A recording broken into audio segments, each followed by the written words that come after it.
mesyuarat, dia hendaklah diarah keluar daripada mesyuarat dan tidak boleh mengambil bahagian di dalam mesyuarat sehingga tempoh pergantungan itu tamat. Itu peruntukannya. Dia hendaklah diarah keluar daripada untuk mesyuarat merujuk kepada satu kes dan tidak boleh mengambil bahagian di dalam mesyuarat sehingga tempoh pergantungan itu tamat. Itu peruntukannya. Saya mohon izin untuk merujuk kepada satu kes pergantungan seorang ahli daripada pihak pembangkang Perikatan Nasional yang berlaku pada 18 Julai tahun 2024 yang lalu. Yang Berhormat, boleh saya teruskan? Ya. Silakan. Yang Berhormat Macang telah digantung 6 bulan. Bermula daripada 18 Julai sehinggalah 18 Januari tahun 2025 selama 6 bulan. Setelah usul menggantung beliau telah dikemukakan oleh Menteri dan diterima oleh Dewan ini dan juga Speaker. Pada 15 Oktober tahun 2024, iaitu beberapa hari yang lepas, hari kedua persidangan, Yang Berhormat Macang telah menerima satu surat daripada Yang Berhormat Tan Sri Yang di-Pertua yang bertajuk penggantungan daripada perkhidmatan Majlis Mesyuarat Dewan Rakyat. Dalam surat ini, para dua berbunyi, sebagaimana sedia maklum, Yang Berhormat telah digantung dari perkhidmatan Majlis Mesyuarat dan Jawatankuasa Pilihan mulai Khamis 18 Julai 2024 sehingga Sabtu 18 Julai 2025 selama 6 bulan seperti usul yang telah diluruskan. Yang pentingnya ialah para tiga, Yang Berhormat. Sehubungan dengan itu, Yang Berhormat tidak dibenarkan berada di dalam Dewan Rakyat, termasuk galeri awam dan tempat pegawai bertugas. Walau bagaimanapun, Yang Berhormat masih boleh berada dalam perkarangan Kompleks Parlimen Malaysia dan mengikuti persidangan Dewan Rakyat melalui siaran langsung yang dipaparkan. Berhormat Tan Ketua, saya berdasarkan kepada peraturan mesyuarat yang saya bacakan tadi, iaitu 44.5, seseorang ahli yang digantung berdasarkan peruntukan ini hendaklah diarah keluar daripada mesyuarat. Itu berlaku pada 18 bulan 7. Macang telah diarahkan keluar. Beliau telah keluar. Dan selepas itu pada 14 hari bulan Oktober, hari pertama persidangan ini, beliau telah hadir ke Dewan, ke Parlimen, tidak duduk di tempat duduk beliau. Duduk di public gallery. Tempat orang kampung Ceruk mana pun boleh datang duduk sini. Tetapi Speaker mengatakan Macang digantung 6 bulan tak boleh duduk dalam public gallery. Sedangkan itu menunjukkan beliau seorang ahli parlimen yang prihatin, committed. Apa-apa perkara yang mungkin berkaitan dengan rakyat beliau, beliau boleh bawa, boleh minta dimasukkan oleh ahli-ahli Dewan. Yang Berhormat, kalau kita ambil contoh perlawanan bola sepak, seorang pemain yang telah di send off, telah bagi kad kuning, digantung, berapa lama pun. Bila perlawanan seterusnya, dia boleh duduk di public gallery, boleh tengok bola. Itu bola. Jadi di sini, peruntukan jelas mengatakan dia tak boleh duduk dalam mesyuarat. Tidak boleh mengambil bahagian dalam mesyuarat sehingga tempoh pergantungan tamat. Bahagian apa dia boleh duduk, boleh ambil bahagian apa duduk di public gallery. Boleh bercakap di situ. Boleh bertanya di situ. Tak boleh, Yang Berhormat. Jadi ini apakah kerajaan Madani ini satu lagi tindakan untuk mengikis peranan-peranan yang boleh dimainkan oleh pembangkang ni. Jadi saya minta sangat supaya Yang Berhormat selaku speaker lah pada hari ini buat satu petua. Apakah ini satu peraturan yang ditafsirkan sendiri oleh Yang di-Pertua ataupun yang ada dalam ni? Saya mohon itu diberikan perhatian. Yang kedua, Yang Berhormat, saya merujuk peraturan mesyuarat 35.7 muka surat 50. Ya, Berhormat, boleh tak kita Selesai satu-satu? Kalau ya, tidak boleh. Tapi saya boleh kemukakan lagi lepas. Ya, after izin terima kasih. Okey, terima kasih Tan Sri. Yang Berhormat Speaker, 44.3 tidak langsung menyentuh tentang tidak boleh berada di public gallery. Jadi Kita pernah menggantung seorang ahli parlimen pembangkang pada 2 sesi yang lalu selama beberapa hari dan diminta keluar daripada Dewan ini tetapi tidak keluar dan berada di Dewan bukan saja hari kejadian tetapi hari selanjutnya berada di tempat duduk tetapi tidak melibatkan diri dalam perbahasan. But he was present the next day, ahli parlimen pembangkang ketika itu. So I think the HDR ada rekod. Tapi petuah yang dibuat baru ini tentu sekali tidak dijelaskan di dalam 44.3. Jadi saya rasa itu merupakan satu petuah baru diadakan secara convention tetapi itu bukan convention kita, Mas Bar. Terima kasih. Baik, Yang Berhormat Tuan dan Yang Berhormat Kota Baru, Yang Berhormat Tuan dengan Beluran, maaf ya. Yang Berhormat Beluran dengan 10 tahun pengalaman duduk di sini. Ahmad Min, I respect that perspective. You're well versed on understanding of the peraturan of the Dewan. And Yang Berhormat Kota Baru, as a prominent lawyer dengan pengalaman di luar dan di dalam Dewan berpenggal juga. Okey, kalau kita, ini pandangan saya ya, tapi subjected to speaker, because the decision was made by the speaker, right? Baik, kalau saya lihat peraturan perkara yang dah dibangkitkan itu, it involve perbahasan. Ya. 44, 5 tadi kan. Dia ada 2 lim tu, kalau kita lihat ya. Iaitu jika seorang ahli telah digantung daripada pemerintahan masjid, dia hendaklah diarah keluar dan tidak boleh mengambil bahagian dalam mesyuarat sehingga tempoh penggantungan itu tamat. That is lim 1. Ya. Sekiranya mesyuarat itu sedang berjalan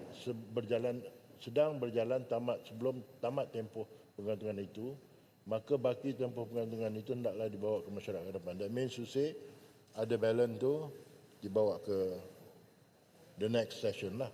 Jadi dari stulim. Tapi kalau kita lihat di sini, it remain silent. Yang Berhormat Beluran agree with me kan?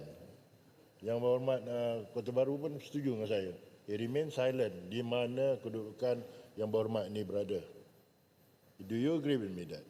Whether he can sit duduk di dalam... I disagree. Pardon? I disagree with you. I beg to differ. Ini saya punya interpretasi ya. It remain silent sama ada kawasan tu.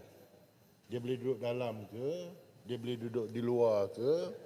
It is at the discretion of the judge. Judge ini speaker lah.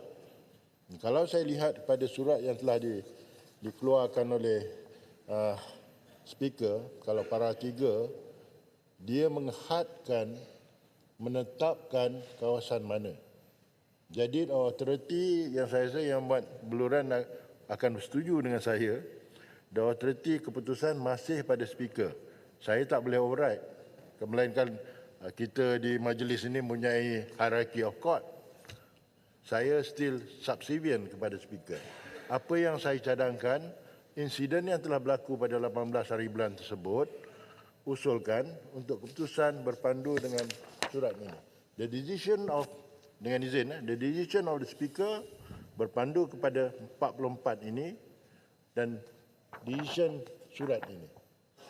Jadi saya harap dan saya cadangkan, kerana saya tidak akan membuat keputusan berkaitan ini.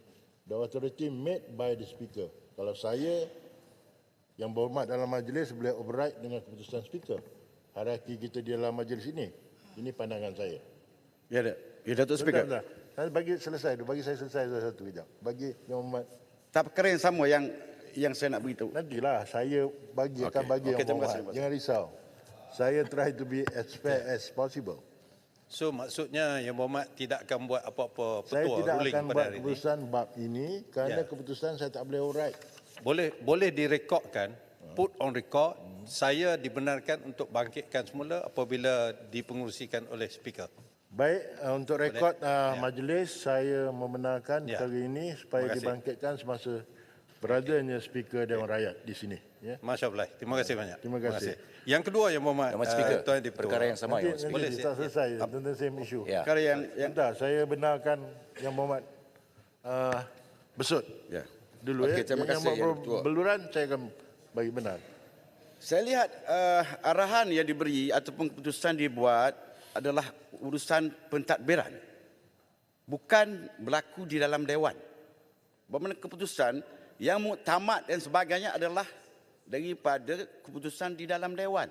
Kalau dia berada dalam Dewan dan ada orang bangun beritahu supaya suruh keluar, itu keputusan dalam Dewan.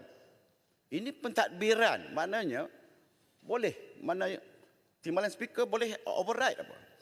Sebab keputusan bukan di dalam Dewan. Dan saya lihat juga dalam 445 ni, dia maksud tidak boleh mengambil bahagian. Bermakna dia tak boleh berbahas. Kalau dia masuk, dia tak tekan dia punya kehadiran, dan dia hanya duduk. Duduk dan dia tidak bangun, tidak apa. Kalau bangun barulah boleh diambil tindakan. Sekarang tidak ada apa-apa pun. Bahagian yang diambil, betul, silent.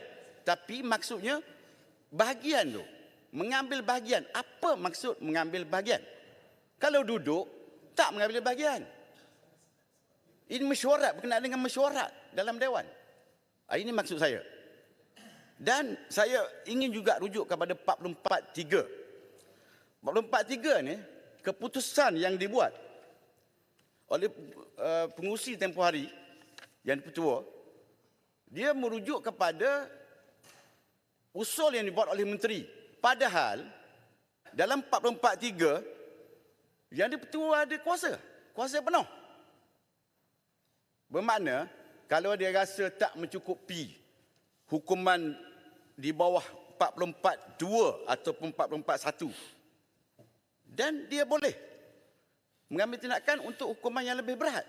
Tapi di sini berlaku seolah-olah macam tak ada pun dalam fikiran yang dipertua pada masa itu untuk mengambil hukuman yang berat, 6 bulan. Bermakna telah memberi kuasa kepada, sedangkan kuasa adalah kepada speaker. Tapi bagi kuasa kepada atas permohonan, usul daripada menteri. Jadi telah jam dengan, seolah macam tu, lebih kurang. Sepatutnya kuasa dijalankan oleh speaker. Kuasa speaker besar ni dalam. Baik. Sudah ya? Itu teguran saya. Terima kasih. Yang Berhormat Bersut, kena lihat dari perspektif begini. Ya. Bila yang pada pandangan saya, my judgement, bila speaker telah membuat keputusan dan ekoran daripada itu, surat ini dikeluarkan bertarikh kepada 15 bulan Oktober, adalah sesuai apa yang telah dibentangkan ataupun telah dihujahkan oleh Yang Berhormat Bersut, masukkan dalam usul yang akan dibangkitkan oleh Kota Baru ketika dan speaker berada di sini. So, concurrent kan sekali. Ya? So, the judgement atau petua itu merangkungi sama ada isu pentadbiran atau isu keputusan yang telah diputuskan oleh speaker. Baik, Yang Berhormat Beluran. Waktu saya bagi contoh ahli parlimen sama ada di Ipoh Timur ataupun Johor, Lim Kee Siang, Tan Sri Lim Kee Siang, dia dihalau keluar daripada Dewan tapi tak keluar, duduk tak melibatkan diri dalam perbahasan. So itu contoh yang saya bagi bahawa ahli parlimen macang Yang Berhormat Speaker, dia tak berada dalam Dewan, duduk dekat galeri. Sebab itu saya katakan bahawa ini merupakan fatwa baru daripada speaker. Tetapi usul dan pencerahan yang kami buat sekarang ini dibuat di dalam Dewan. Speaker, walaupun timbalan speaker, when you preside, you ada speaker.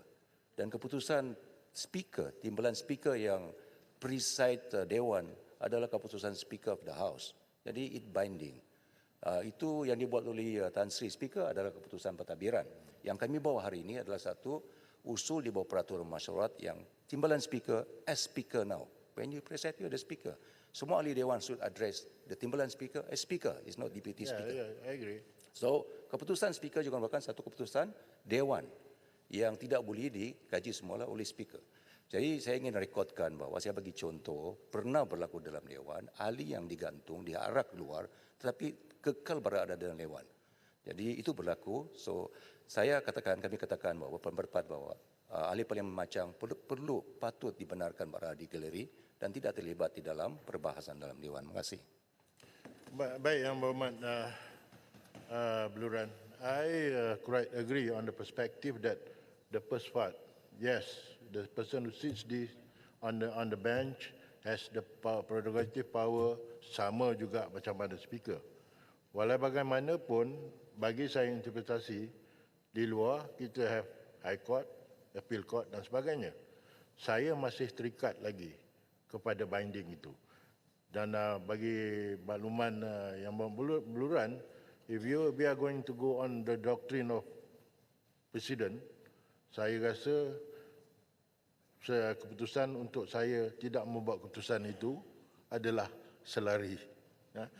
Adalah sesuai apa yang telah dibentangkan oleh beluran, apa yang telah dibentangkan dengan pengalaman 10 tahun lebih dalam sitting on the bench, pengalaman yang berhormat Besut sebagai sampai Session Court Judge, dan yang berhormat pun very perseverant dalam perihal undang-undang, gather all that and bentangkanlah kepada speaker untuk keputusan. Because bagi saya, for the time being, the decision of the higher authority still stand, and I will refrain from deciding keputusan ini. Betul ini. Baik ya? For the record purposes lah. Terima kasih Tuan Ketua. I reserve my Okay, the further next submission. I reserve my further submission. Wah, jadi macam Yang kedua. mahkamah dah kita ni. Ya, ya. Ya Arif.